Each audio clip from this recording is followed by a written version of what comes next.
পাপ থেকে বাঁচার 12টা উপায় আপনাদের সামনে আলোচনা করি, একটু মন দিয়ে শোনেন। 12টা উপায়। পাপ থেকে বাঁচার 1 নাম্বার উপায় আখিরাতের ফিকির তৈরি করা। কিসের তৈরি করা?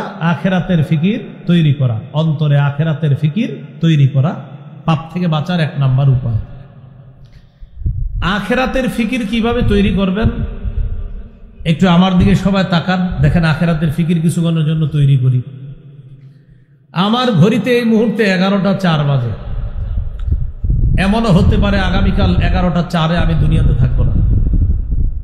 আচ্ছা, আমি যদি আগামীকাল 11টা 4-এ দুনিয়াতে না থাকি, কোথায় থাকবো? কবরে। আমার আত্মীয় স্বজন আমারে কবরে রেখে আসবে। হ্যাঁ, তারা সত্যি রেখে আসবে। তারপর কি হবে? কি হবে? আমারে প্রশ্ন করবে 3টা, উত্তর দিতে পারলে কি হবে?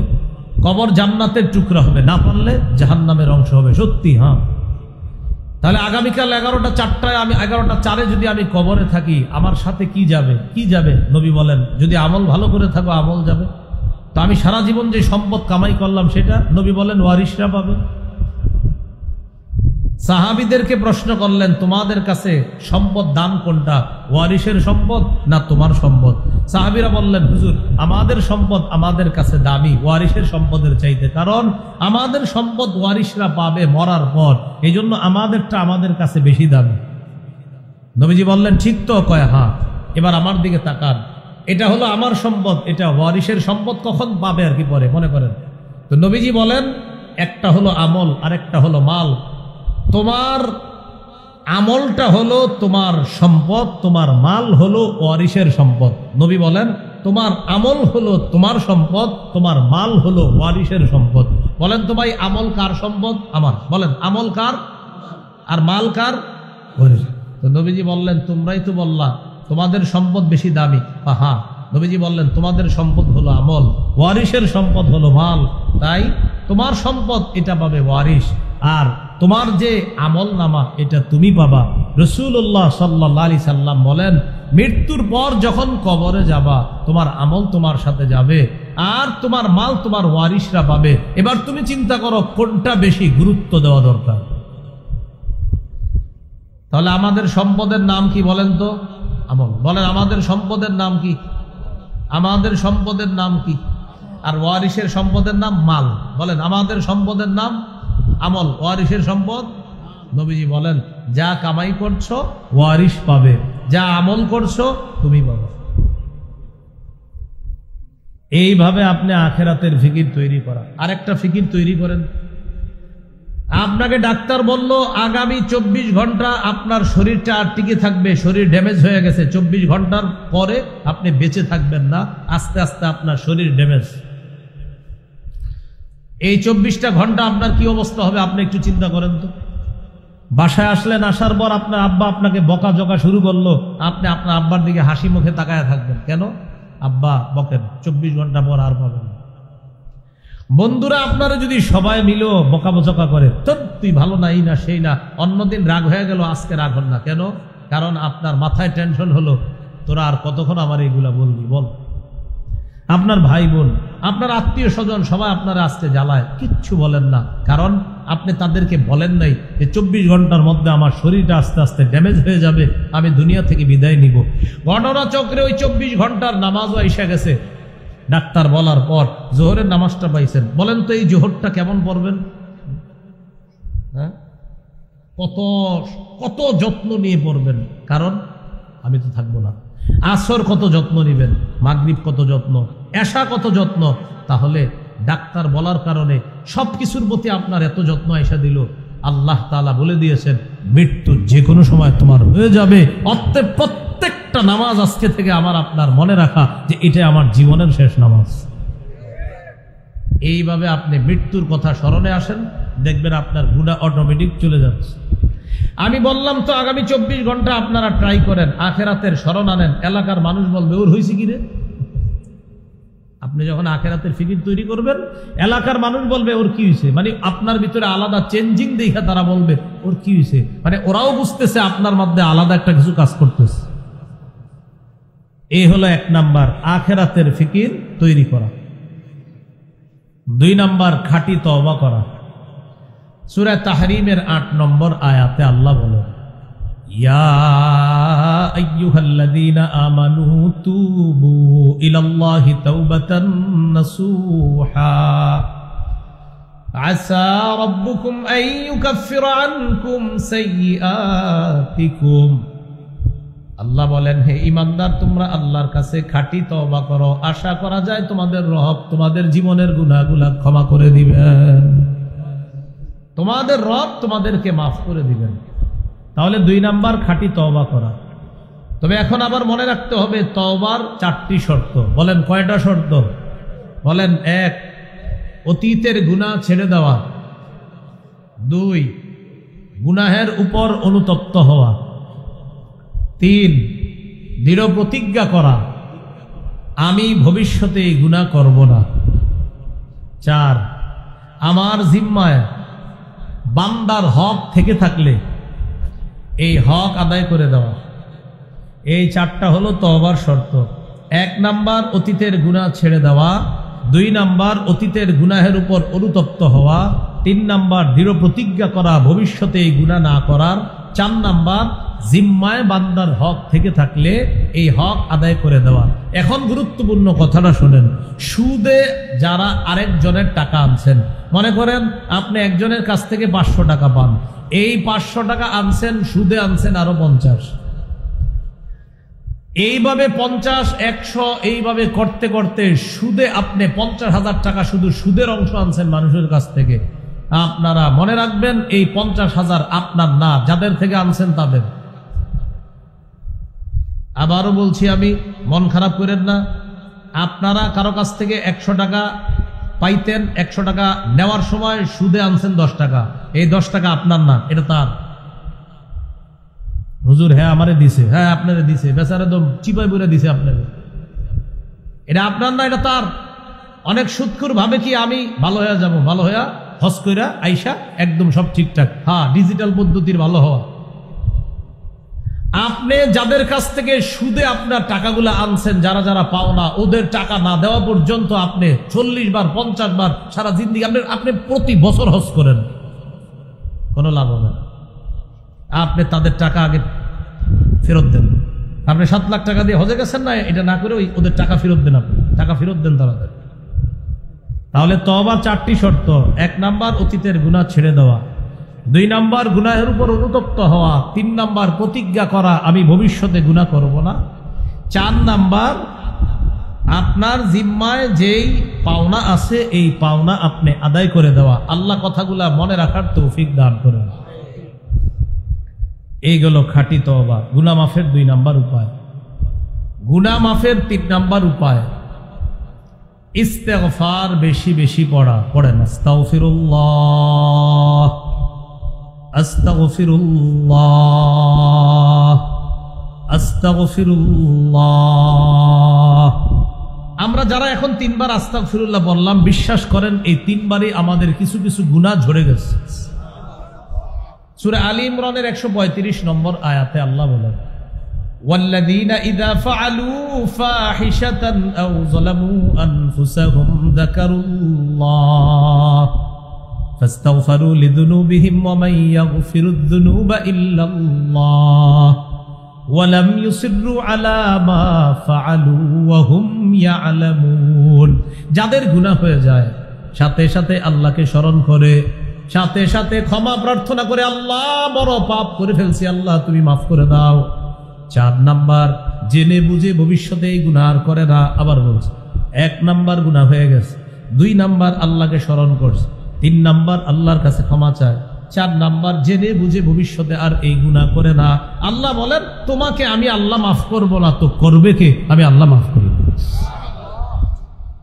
এক হাদিসের মধ্যে আসছে, কোন বান্দা গুনাহ করার পর যখন আল্লাহকে বলে আল্লাহ আমাকে মাফ করেন, তখন আল্লাহ ফেরেশতাদেরকে বলে, ও ফেরেশতারা, ও পাপ করছে করার পর আলিমা আন্না লাহু রব্বা, ও এটা জানে ওর একজন রব আছে, ইয়াগফিরুয যামবা, যে রব তাকে মাফ করে দেয়। এইজন্য আমি আল্লাহর কাছে ক্ষমা চাইছে, কারণ ওর বিশ্বাস আমি আল্লাহ ওকে মাফ করে দিব। ফেরেশতারা সাক্ষী থাকো, আমি ওকে মাফ করে দিলাম। তাহলে গুনাহ মাফের 3 নাম্বার উপায় ইস্তেগফার পড়া। কি পড়া? ইস্তেগফার। আল্লাহ আমল করার তৌফিক দান করে। ইস্তেগফার সারাক্ষণ বলবেন, অজু থাকলেও পড়তে পারবেন, না থাকলেও পড়তে পারবেন। বাসে, ট্রেনে, লঞ্চে, বিমানে, হেলিকপ্টারে, যেখানে থাকেন ইস্তেগফার পড়েন। যাদের টাকা পয়সার অভাব ইস্তেগফার পড়েন। যাদের বৃষ্টি প্রয়োজন ইস্তেগফার পড়েন। যাদের ক্ষেত খাবার প্রয়োজন ইস্তেগফার পড়েন। যাদের ক্ষেতে পানির প্রয়োজন ইস্তেগফার পড়েন। আল্লাহ তাআলা সবগুলো বলছে, শুধু ইস্তেগফারের কারণে এই জাতীয় পুরস্কার আল্লাহ দান করবেন। দম্পতির সন্তান হয় না, ইয়াকিনের সাথে ইস্তেগফারের আমল করতে বলেন, আল্লাহ সন্তান দান। গুনাহ মাফের ৪ নাম্বার উপায়, এটা আমার সাথে একটু বলেন, মনে থাকবে। বলেন, ক্ষমা পাওয়ার আশায় বারবার আল্লাহর কাছে ক্ষমা চাওয়া।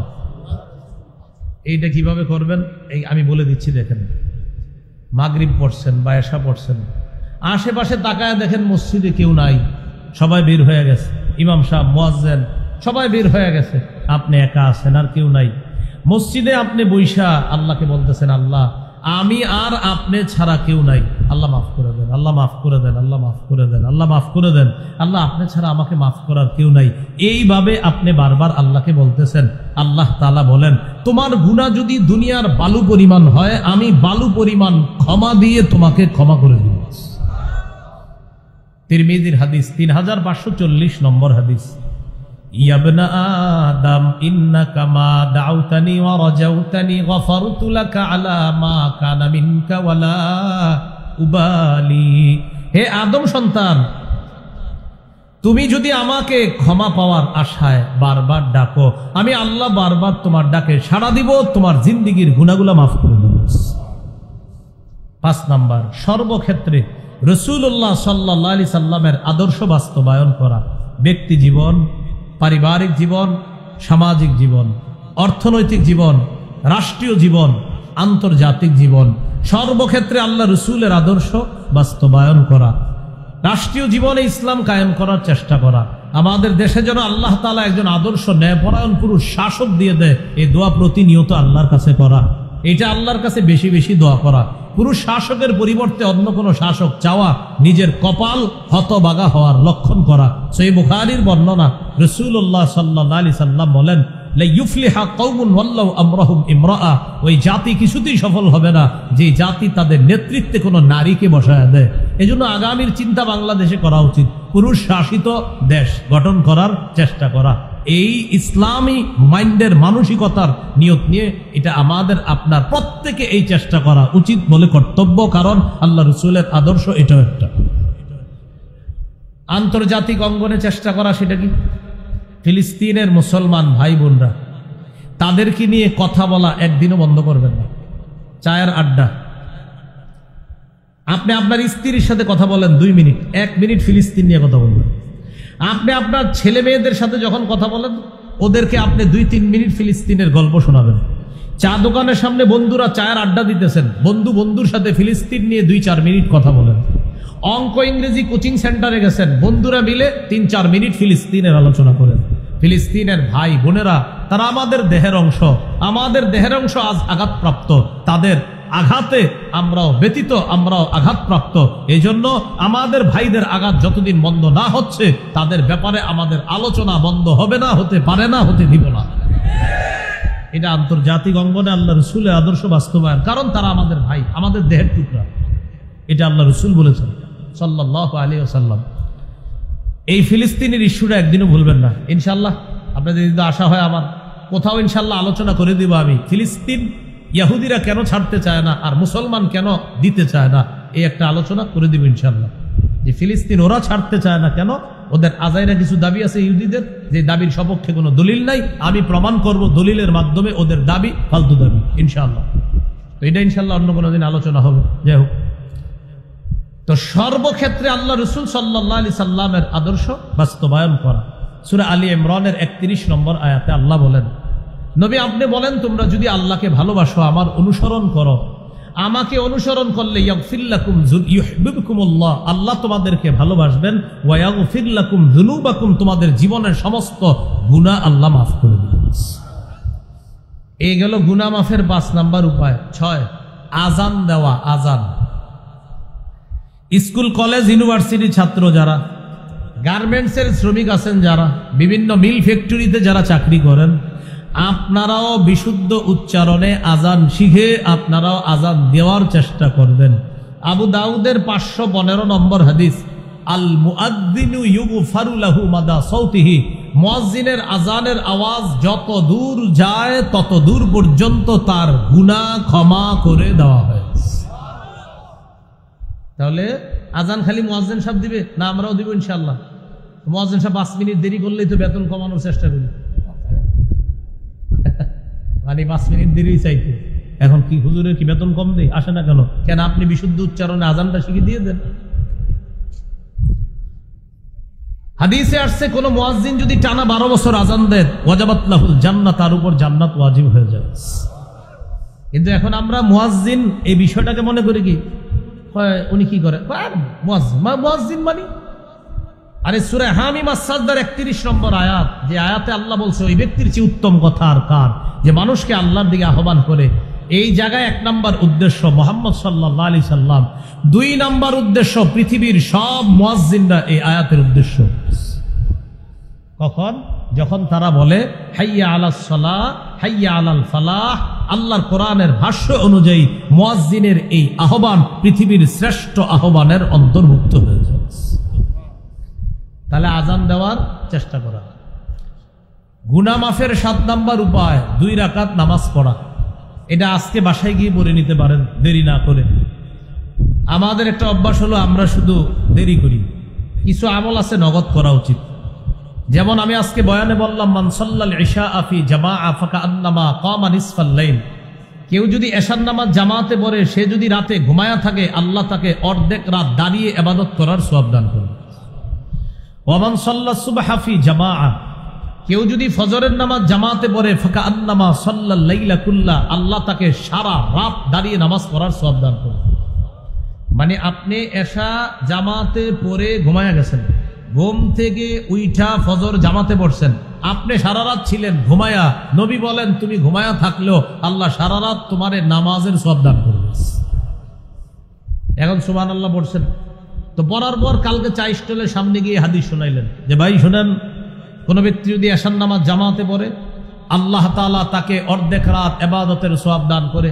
কোন ব্যক্তি যদি ফজরের নামাজ জামাতে পড়ে, আল্লাহ তাআলা তাকে সারা রাত নামাজের সওয়াব দান করে। চা দোকানের সামনে সবাই সুবহানাল্লাহ পুরা বলতেছে, তুমি পড়ছো নি? আমি এখনো শুরু করিনি। কি করিনি মানে আমরা সুবহানাল্লাহ পড়লেও আমলটা দেরি করে করি, এটা ঠিক না। আমল নগদ করা।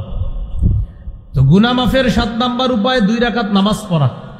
আবু দাউদের হাদিস 1521 নম্বর হাদিস, মা মিন আবদিন ইউযনিবু যামবান ফায়ুহসিনু তুহুরা ফায়াকুমু ফায়ুসাল্লি রাকাতাইন।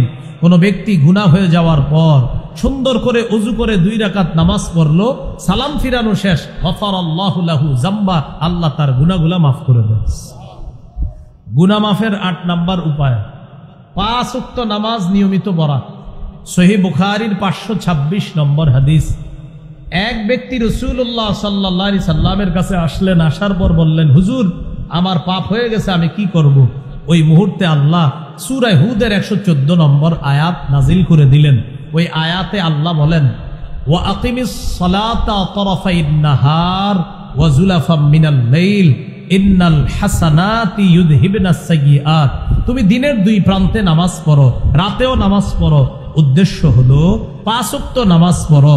তুমি যদি 5 ওয়াক্ত নামাজ পড়ো, এই পুণ্যের কাজটা তোমার পাপগুলাকে দূর করে দিবে, মিটিয়ে দিবে। এই আয়াত দ্বারা বোঝা যায়, কোন ব্যক্তি যদি নিয়মিত 5 ওয়াক্ত নামাজ পড়ে, নামাজের মাঝে তাদের যে কিছু গুনাহ শয়তান করায়া ফেলে, ওই পরবর্তী নামাজের কারণে আগের গুনাহগুলো আল্লাহ মাফ করে দেন। গুনাহ মাফের 9 নম্বর উপায় জামাতের সাথে নামাজ পড়া। সহিহ মুসলিমের বর্ণনা, এক ব্যক্তি রাসূলুল্লাহ সাল্লাল্লাহু আলাইহি সাল্লামের কাছে আসছে। আসার পর বললেন, আকিম আলাইয়া হাদ্দান ইয়া রাসূলুল্লাহ, হুজুর আমাকে বিচার করেন, আমি বড় গুনাহ করছি। ইতিমধ্যে জামাত দাঁড়ায় গেছে, নামাজ পড়াইলেন নবী। নামাজ পড়ানোর পর এই ব্যক্তি বলতেছে, হুজুর আমার বিচারটা করবেন না, আমি বড় গুনাহ করেছি। দেখেন ওই যুগে গুনাহ হয়ে যাওয়ার পর তারা কত পেরেশান। নবীজি বললেন, আহাদারুতাস সালাতা মাআনা, তুমি কি আমাদের সাথে জামাতে নামাজ পড়ছো? তিনি বললেন হ্যাঁ। فقال رسول الله صلى الله عليه وسلم غفرت لك রাসূলুল্লাহ সাল্লাল্লাহু আলাইহি সাল্লাম বলেন জামাতে নামাজ পড়ার কারণে আল্লাহ তোমার গুনাহ মাফ করে দিয়েছে। গুনাহ মাফের 10 নম্বর উপায়, একটা গুনাহ হয়ে গেলে সাথে সাথে একটা নেকির কাজ করা। এই বয়ানের বদহজম করবেন না। বদহজম মানে আপনারা আবার এই বয়ানটা এই বুঝেন না যে হুজুর বলছে একটা গুনাহ হইলে পাপ হয়ে গেলে ভালো কাজ করা, এর মানে আজকে থেকে আমি গুনাহ করব ভালো কাজ করব, গুনাহ করব ভালো কাজ করব, এরকম না। আমি কি বলছি গুনাহ করলে না গুনাহ হইলে? মুসলমান গুনাহ করতে পারে না, মুসলমানের গুনাহ হয়ে যেতে পারে, গুনাহ হয়ে গেলে গুনাহ থেকে মাপ চাওয়া। তো বলছিলাম একটা পাপ হয়ে গেলে সাথে সাথে একটা ভালো কাজ করা। তিরমিজির হাদিস, قال رسول الله صلى الله عليه وسلم أتبع السيئة الحسنة تمحها। নবীজি বলেন একটা গুনাহ হয়ে গেলে সাথে সাথে ভালো কাজ করো, তোমার ভালো কাজটা পাপের কাজ মিটায় দেয়। একটা গুনাহ হয় ভালো কাজ করো, তোমার এই ভালো কাজটা পাপের কাজকে মিটায় দেয়, দূর করে দেয়। গুনাহ মাফের 11 নম্বর উপায়, জিকিরের মজলিসে বসা। এখানে যারা বসে আছেন এটা জিকিরের মজলিস। সহিহ বুখারীর বর্ণনা 6408 নম্বর হাদিস। এই মজলিসটাকে এই মুহূর্তে ফেরেশতারা চারদিক থেকে বেষ্টন করে আল্লাহর আসমান পর্যন্ত পৌঁছে গেছে। আল্লাহ পাক রব্বুল আলামিন ফেরেশতাদেরকে বলবেন ইশহাদু আন্নী ক্বাদ গফারতু লাহুম, সাক্ষী থাকো এখানে যারা বসা আমি সকলকে মাফ করে দিলাম। অনেকে আসছে পিছনে এসে বসছে, এরকম হয় না? যারা শুরু থেকে ছিল না, ফেরেশতা বলে আল্লাহ যারা পিছনে এসে বসছে এদের কি অবস্থা হবে? আল্লাহ তাআলা বলেন হুমুল জুলাসা উলা ইয়াশকা জালিসুহুম, এই মজলিসে যারা বসা তাদের পিছনে এসে যারা বসবে আমি আল্লাহ তাদেরকেও মাফ করে দিলাম। এজন্য আপনারা বুদ্ধি করে এখন থেকে সব সময় শেষে আসবেন, হ্যাঁ মানে সবাই শেষে আসলে তো হবে না। এই হলো 11 নম্বর উপায়। গুনাহ মাফের সর্বশেষ 12 নম্বর উপায় জিকির করা। হাদিসের মধ্যে আসছে রাসূলুল্লাহ সাল্লাল্লাহু আলাইহি সাল্লাম বলেন আহাব্বুল কালামি ইলাল্লাহি আরবা, সুবহানাল্লাহ ওয়াল হামদুলিল্লাহ লা ইলাহা ইল্লাল্লাহ ওয়াল্লাহু আকবার। নবীজি বলেন আল্লাহর কাছে সবচেয়ে পছন্দের কথা হলো 4টা। 1 নাম্বার সুবহানাল্লাহ, 2 নাম্বার আলহামদুলিল্লাহ, 3 নাম্বার লা ইলাহা ইল্লাল্লাহ, 4 নাম্বার আল্লাহু আকবার। আবার এই 4টার মধ্যে শ্রেষ্ঠ কোনটা? আফজালুয যিকরি লা ইলাহা ইল্লাল্লাহ। আল্লাহর কাছে সবচেয়ে শ্রেষ্ঠ জিকির হলো লা ইলাহা ইল্লাল্লাহ। এবার আমার সাথে বলেন 5 ওয়াক্ত নামাজের পর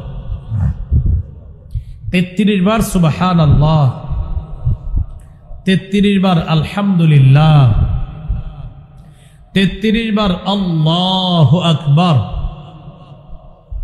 333 99 বার পড়ার পর 100তম বারে এই দোয়াটি পড়ব।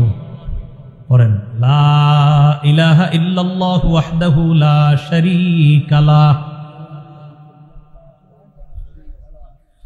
লাহুল মুলকু ওয়া লাহুল হামদ ওয়া হুয়া আলা কুল্লি শাইইন কাদির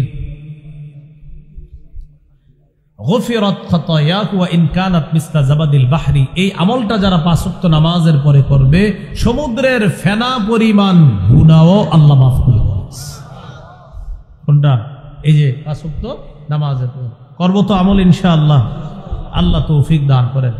আর একটা আমল এখন নগদ করবেন, যাইতে যেতে বাড়িতে যাইতে যেতে একদম ছোট্ট একটা আমল। বলেন সুবহানাল্লাহি ওয়া বিহামদিহি, আবার আবার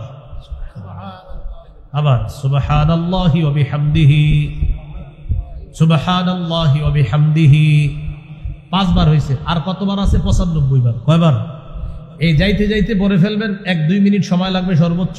এই 100 বার যারা এটা আজকে পড়বেন, সহিহ বুখারীর 6405 নম্বর হাদিস, কেউ যদি নিয়মিত 100 বার এটা পড়ে আল্লাহ তার সমুদ্রের ফেনা পরিমাণ গুনাহ মাফ করে দেন। তাহলে এই আমলটা করা একটু কি শুধু সুবহানাল্লাহি ওয়া বিহামদিহি, সুবহানাল্লাহি ওয়া বিহামদিহি, সুবহানাল্লাহি ওয়া বিহামদিহি, সুবহানাল্লাহি ওয়া বিহামদিহি, এতটুকু প্রতিদিন 100 বার। আল্লাহ আমাদেরকে আমল করার তৌফিক দান করেন।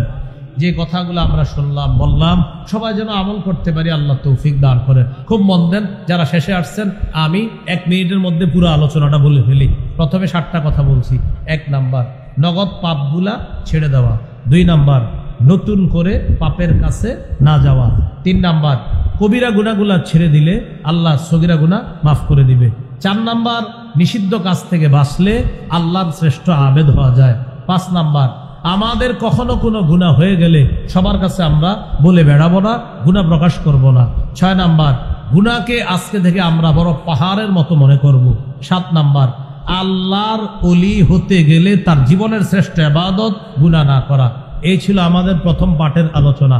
দ্বিতীয় পাঠ, গুনাহ থেকে বাঁচার 12টা উপায়। 1 নাম্বার, আখিরাতের ফিকির তৈরি করা। 2 নাম্বার, খাঁটি তওবা করা। 3 নাম্বার, ইস্তেগফার করা। 4 নাম্বার, ক্ষমা পাওয়ার আশায় বারবার আল্লাহর কাছে ক্ষমা চাওয়া। 5 নাম্বার, রাসূলুল্লাহ সাল্লাল্লাহু আলাইহি সাল্লামের আদর্শ সর্বক্ষেত্রে বাস্তবায়ন করা। 6 নাম্বার, আযান দেওয়া। 7 নাম্বার, 2 রাকাত নামাজ পড়া। 8 নাম্বার, 5 ওয়াক্ত নামাজ পড়া।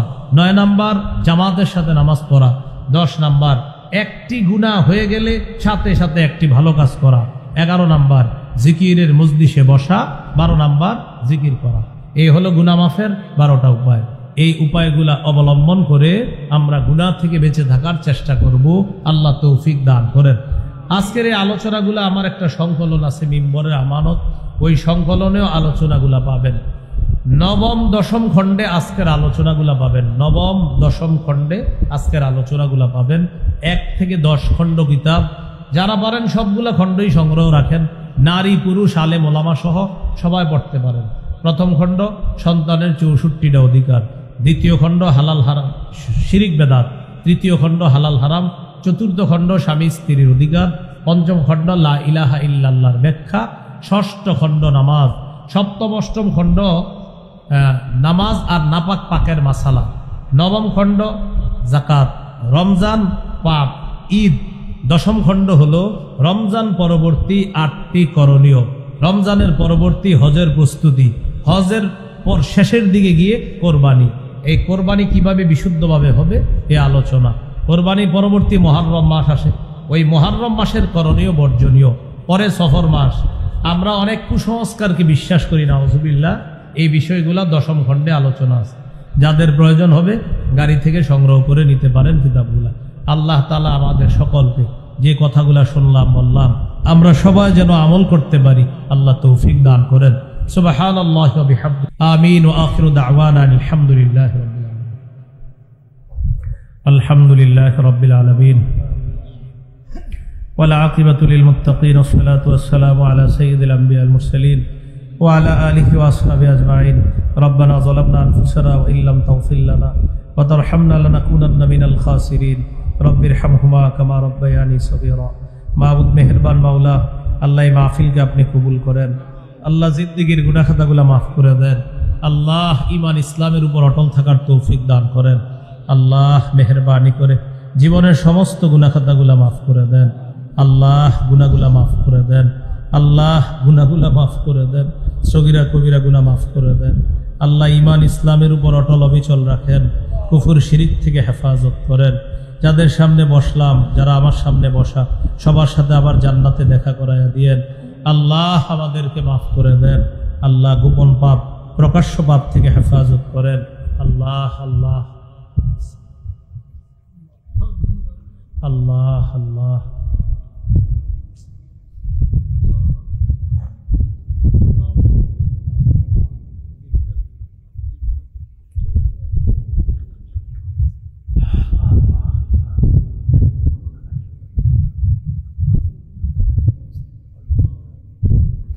আল্লাহ মনের নেক আশা পুরা করেন।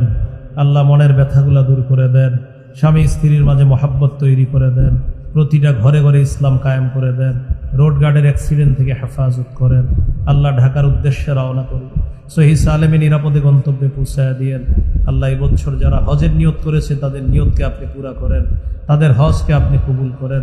সহি সালামে সুস্থতার সাথে হজ থেকে যেন ফিরে আসতে পারে তৌফিক দান করেন। আল্লাহ আমাদের দোয়া আপনি কবুল করেন, আল্লাহ আমাদের দোয়া আপনি কবুল করেন, আল্লাহ আমাদের দোয়া আপনি কবুল করেন। এই মাদ্রাসাটি আপনি কবুল করে নেন, শিক্ষিকা ছাত্রী সকলকে কবুল করে নেন, পরিচালকরা বৃদ্ধ যারা আছে তাদেরকে কবুল করে নেন, মাদ্রাসার দায়িত্বে যারা আছে কবুল করে নেন, মাদ্রাসার মুতাআল্লিকিন মুহিব্বিন সকলকে আপনি কবুল করে নেন। এলাকার নারী পুরুষ যারা কবরে, সবার কবরগুলা জান্নাতের বাগান বানায় দেন। আল্লাহ আল্লাহ আল্লাহ আল্লাহ মৃত্যুর সময় ঈমান নসিব করে দিয়েন, আল্লাহ মৃত্যুর সময় ঈমান নসিব করে দিয়েন, আল্লাহ মৃত্যুর সময় ঈমান নসিব করে দিয়েন, আল্লাহ মৃত্যুর সময় ঈমান নসিব করে দিয়েন, আল্লাহ মৃত্যুর সময় ঈমান নসিব করে দিয়েন, আল্লাহ মৃত্যুর সময় ঈমান নসিব করে দিয়েন। আল্লাহ আল্লাহ আমাদের গুনার শেষ নাই, আপনি ছাড়া যাওয়ার জায়গা নাই। আল্লাহ গুনার শেষ নাই, কিন্তু আপনি ছাড়া যাওয়ার জায়গা নাই। আল্লাহ কত গুনাহ করি আল্লাহ, এরপরে কত সুন্দর দুইটা চোখ দিছেন, হাত দিছেন, পা দিছেন, এত সুন্দর নেয়ামত শরীরের মধ্যে দিছেন, এরপরেও নাফরমানি করি। আল্লাহ 3 বেলা খাওয়ান, এরপরেও কত নাফরমানি করি। আল্লাহ আমাদেরকে মাফ করে দেন, আল্লাহ আমাদেরকে মাফ করে দেন। আল্লাহ ফিলিস্তিনের মুসলমানদেরকে হেফাজত করেন, আল্লাহ গাজার মুসলমানদেরকে হেফাজত করেন। আল্লাহ কত আরামে খাবার খাই, এই জায়গায় কত আরামে বয়ান শুনতেছি, করতেছি। আল্লাহ ফিলিস্তিনের এমনও মুসলমান নারী পুরুষ আছে যাদের কাছে 10 দিন 12 দিন পানিও যায় না।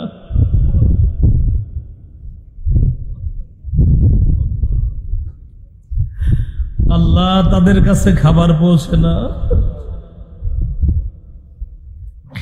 মেহেরবানি করে আল্লাহ তাদেরকে সাহায্য করেন। আল্লাহ তারা আমার দেহের টুকরা, আমাদের দেহের অংশ, তাদের আঘাতে আমরাও আঘাতপ্রাপ্ত, ক্ষত বিক্ষত।